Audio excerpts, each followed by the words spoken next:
different? Oh, okay. What a fine-looking dog, and he does a good job. So he protects us without us even knowing that he's there doing the job. I don't know what he's trained to identify. Drugs and firearms. Drugs and firearms. We don't want those coming in or leaving. So really important job he does. And I should think he has to scramble over stuff. So, I don't know your name. It's Emma.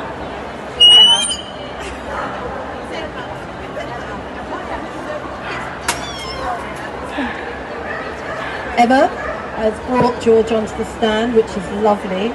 So Cushion is just assessing him at the moment and just going down some of the main muscle groups.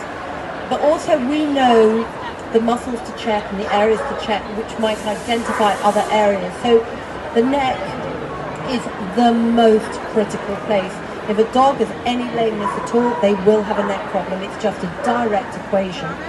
So the neck will tell you a lot about what's going on in the rest of the body, because everything reflects through the neck. And of course, if it's going through the neck, then that's going to affect the dog's movement. If anyone gets headaches, a lot of our headaches come from neck problems. So dogs, we know, can get headaches. So the neck of the dog, oh, here we go.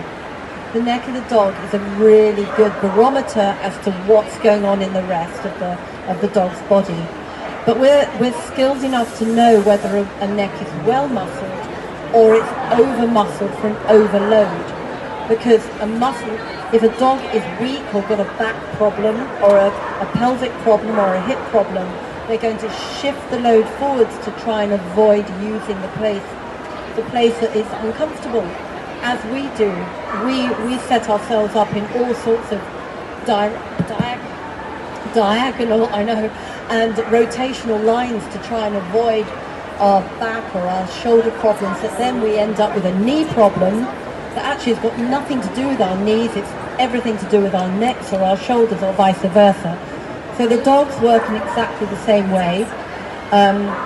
Without being too controversial, we would like to have a word about the harness,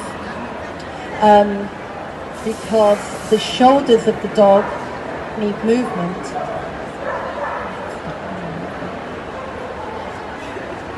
And if you put a strap across the front of a dog, they're not going to be able to use their shoulders, so they're going to reduce their mobility.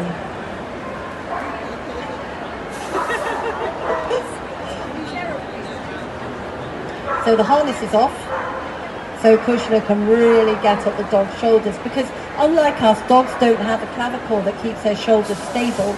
They float over their ribs. And they're meant to do that because they're meant to be able to go in multiple planes.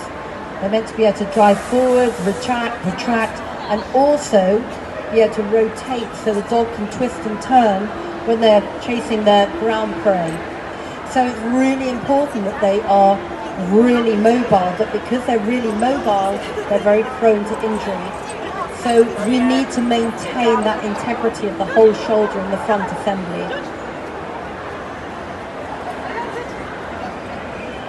We once had a drug detection dog on a stand that I was at Paws in the Park, and he suddenly dived into my handbag. There's nothing in there. I think there was food, but it was a bit of a worrying moment.